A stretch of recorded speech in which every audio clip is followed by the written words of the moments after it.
அண்ணா சுவாமி அழைக்கின்றாரே, நம்ம அண்ணா சுவாமி அழைக்கின்றாரே.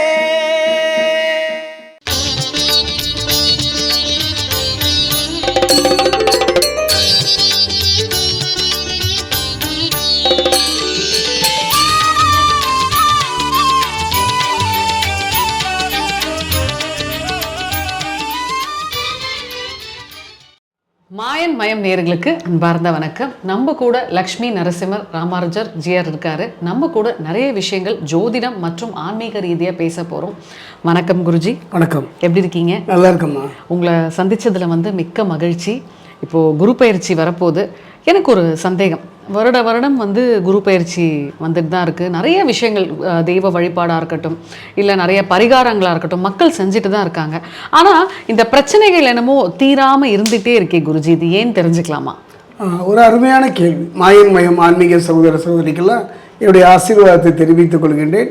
மாயன் மயிலில் தொடர்ந்து ஆன்மீகம் மட்டுமல்ல, மனுஷன் மட்டுமல்ல, ஜோதிடம் என்று சொல்லக்கூடிய சோழி பிரசனத்தை நான் தொடர்ந்து சொல்லி வர்றேன். அந்த வகையில் ஒரு அற்புதமான ஒரு நிகழ்வு.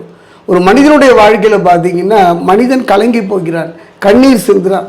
யார் காப்பாற்றுவாங்க என்று ஒரு நிலை வரும்பொழுது எதுவும் இல்லைன்னா உறவும் உதறி போய் விடுகின்றது. அற்ற குலத்து அருநீர் பறவை போலதான வாழ்க்கை. அந்த வகையில் பார்க்கும்போது ஒரு மனிதன் வெற்றி பெற வேண்டுமானால் ஜோதிட பலன் மட்டுமே முழுமையான பலனை தந்து விடார். நான் அடிக்கடி சொல்லுவேன், தெய்வ பலம், தேக பலம், மனோபலம் என்று சொல்லுவேன். அந்த மூன்று பலமும் கலந்தது தான் ஜோதிடம். ஒரு ஜோதிடம் சொல்லும்போது பார்த்தீங்கன்னா தெய்வ பலம் இருக்கான்னு பார்ப்பாங்க. அடுத்தது மனோபலம், அந்த தைரியம் இருக்கா, அந்த தைரியத்துக்கான சாட்சியே குரு தான். ஒரு மனிதனுடைய வாழ்க்கையில் குரு சரியாக அமையணும். அதான் சொல்லுவாங்க, தாயோடு சுவையும் தந்தையோடு துணையும் மனைவியோடு மானமும் குருவோடு எல்லாம் போச்சுன்னு சொல்லுவாங்க. ஆனால் அந்த குரு தான், அந்த குரு பகவானுடைய பயிற்சி. நீங்கள் கேட்குறீங்க இல்லையா, மனத்தில் எவ்வளோ வேதனை இருந்தால் அந்த வார்த்தையை வெளிப்படுத்துவீங்க. சனி பயிற்சி வருது, குரு பயிற்சி வருது, ராகுகேது பயிற்சி வருது. ஒவ்வொரு பயிற்சியுமே வந்து செல்கிறதே ஒழிய நம்ம வாழ்க்கையில் மாற்றங்கள் இல்லை. கையில் வாங்கினா பையில் போட்டால் போன இடம் தெரியல என்ற புலம்புவைத்தானே பார்க்க. அருமையான கேள்விங்க, அருமையான கேள்வி. ஜோதிடம் மட்டுமே முழுமையான பலனை தந்து விடாது. நல்ல தசாபுக்தி, நல்ல ஒரு மனிதனுக்கு நல்ல தசாபுக்தி இருக்கணும். கோடீஸ்வர யோகம் கிட்டும், கோடி கோடியாக கொட்டும் என்று சொல்வதெல்லாம் வார்த்தை ஜாலங்கள் தான்.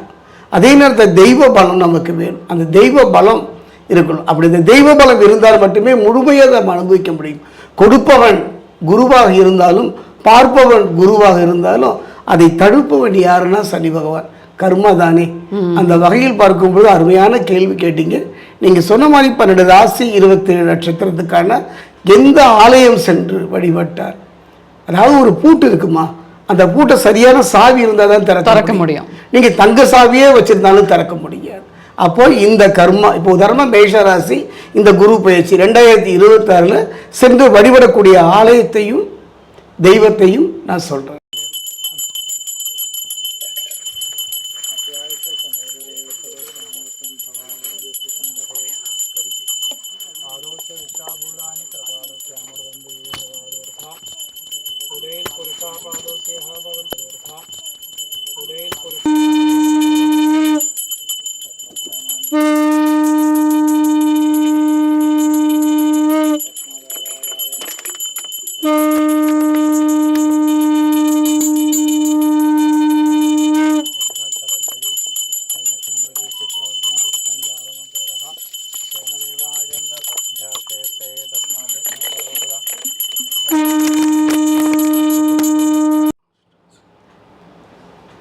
மக்களே, 12 ராசிக்கான சிறப்பு ஆலயம் மற்றும் தெய்வ வழிபாடு பற்றி நம்ம குருஜி நிறைய விஷயங்கள் சொல்லிட்டு இருக்காரு.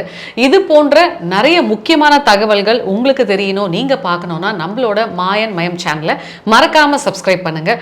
குருஜி, அந்த வகையில் இப்போ ரொம்பவே ஃபயர்ஃபுல்லாக இருக்கக்கூடிய சிம்ம ராசி நேயர்கள், இவங்க எவ்வளோ அடித்தாலும் தாங்குவாங்களா என்னன்னு தெரியல.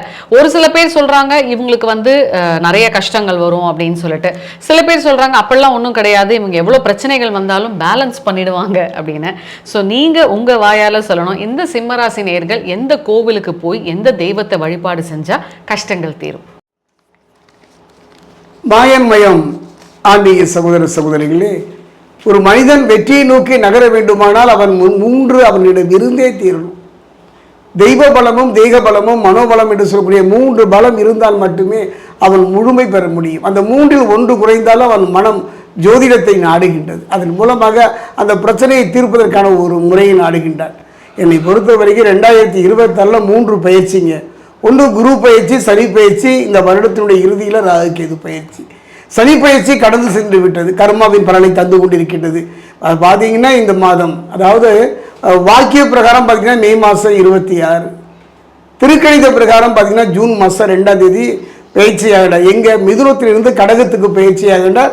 பயிற்சியாவதோடு மட்டுமல்ல உச்சம் பெற்று பலம் பெற்று பயிற்சியாகின்றார். சந்திரனை பொறுத்த வரைக்கும் ஒரு மனோகாரகன் என்று சொல்வார்கள். அந்த வகையில் பார்க்கும் பொழுது குருவும் சந்திரன், அதாவது குருவை பொறுத்த வரைக்கும் 3 கிரகங்கள் நட்பு கிரகங்கள். ஒன்று சந்திரன், இன்னொன்று சூரியன், அடுத்தது பார்த்தீங்கன்னா செவ்வாய். ஆனாலும் கூட என்னுடைய மனதில் குருவும் சந்திரனுக்கும் ஏதோ ஒரு மன நெருடல் இருப்பதாக தோன்றுகின்றது புராண ரீதியாக. அந்த வகையில் அங்கு இருந்து அவர் பார்க்கின்றார். 3, 5, 7 பார்வையாக அவர்கள் மட்டும்தான் நலம் பெறுவார்களா, மற்றவர்களோட நிலை என்று பார்க்கும் பொழுது கவலையே பட வேண்டாம். இந்த 2024 இன்னொரு அதிசயம், அதாவது பார்த்தீங்கன்னா ஜூன் மாதம் 8ஆம் தேதி அசுரகுருவாகிய கலத்திரகாரர்கள் சுக்கிரனும் மிதுனத்தில் இருந்து கடகத்துக்கு பயிற்சி ஆகின்றார்கள். அந்த கடகத்தில் பார்த்தீங்கன்னா 2 பேர் இருக்காங்க, தேவகுருவும் அசுரகுருவும். அது எவ்வாறு இருக்கும், எந்த விடைய தாக்கத்தை தரும் என்று பார்ப்போமானால் தெய்வ பலம் கண்டிப்பாக உங்களுக்கு தேவை. காரணம் என்னன்னு பார்த்தீங்கன்னா கடகராசியை பொறுத்த வரைக்கும் 1ல் ஜென்ம குருவாக இருக்கின்றார். இந்த ஜென்ம குரு என்ன பண்ணணும்னு நமக்கெல்லாம் தெரியும், எத்தனை தாக்கத்தை தரும் என்று தெரியும். அதே நேரத்தில் பார்த்தீங்கன்னா கடகத்தை பொறுத்த வரைக்கும் சனி பகவானுடைய பாதிப்புகள் இல்லாவிட்டாலும் கூட இந்த ஜென்மகுரு என்பது நிம்மதியை இழக்க செய்துவிடும், சில இழப்புகளை தந்துவிடும், நிம்மதியை குறைத்து விடும் என்றெல்லாம் சொல்வார்கள். கவலைப்படாதீங்க, அவ்வாறெல்லாம் இருந்து விட்டால் என்ன எதிர்த்து போராடும் மனநிலை, அதை தரக்கூடிய ஒரு இறைவனுடைய ஆலயம், அற்புதமான ஒரு ஆலயம். என்னுடைய அனுபவத்தில் இந்த காலகட்டத்தில் கடகராசிக்காரர்கள் சென்று நின்று வணங்கக்கூடிய இடம். இன்னும் குறிப்பாக சொல்லப்போனால் 2026 இந்த தேவகுருவும் அசுரகுருவும் கடகத்தில் இருப்பதனால கணவன் மனைவி கூட சில பிரச்சனைகளை சந்திக்க வேண்டி வரும், சில பிரிவுகளை சந்திக்க வேண்டி வரும். கவனமாக இருந்து விடுங்கள். அந்த வகையில் நீங்கள் சென்று நின்று வணங்க வேண்டிய ஒரு இடம் சொல்கிறேன், வயலூர். வயலூர் என்று திருச்சியில் இருக்குங்க, அற்புதமான ஆலயம். இந்த வயலூர் வள்ளலை அருணகிரிநாதர் மட்டுமல்ல வாரியார் சுவாமிகளும் புகழ்ந்து தள்ளிவிட்டார். வயலூர் ஒருவனுடைய வாழ்க்கை தட்டு தடுமாறும் பொழுது, திகைத்து நிற்கும் பொழுது, சத்துருக்களை கண்டு இடம் விட்டு இடம் நகரும் பொழுது அவர் சென்று நிற்க வேண்டிய இடம் வயலூர். வயலூரா என்ற மனதார நாம் நினைத்தாலே போரும். அப்படிப்பட்ட ஒரு அற்புதமான ஆலயம். இந்த ஆலயம் சென்று ஒரு முறை இந்த ஆலயத்தில் அங்கு ஒரு நாள் முழுவதுமே தங்கி முருகனை மனமுருக வழிபாடு செய்யுங்கள். ஏன்னா முருகனுக்கு அங்கு இருந்து தான் அற்புதமான முருகனின் மேலே நிறைய பதிகங்களை எல்லாம் பாடியிருக்கின்றார். வயலூர் வருபவனுக்கு வாழ்க்கையில் எந்த குறையும் இல்லை. ஒரு முறை கடகராசிக்காரர்கள் இந்த ஆலயம் சென்று நின்று வழிபடுவது சிறப்பு.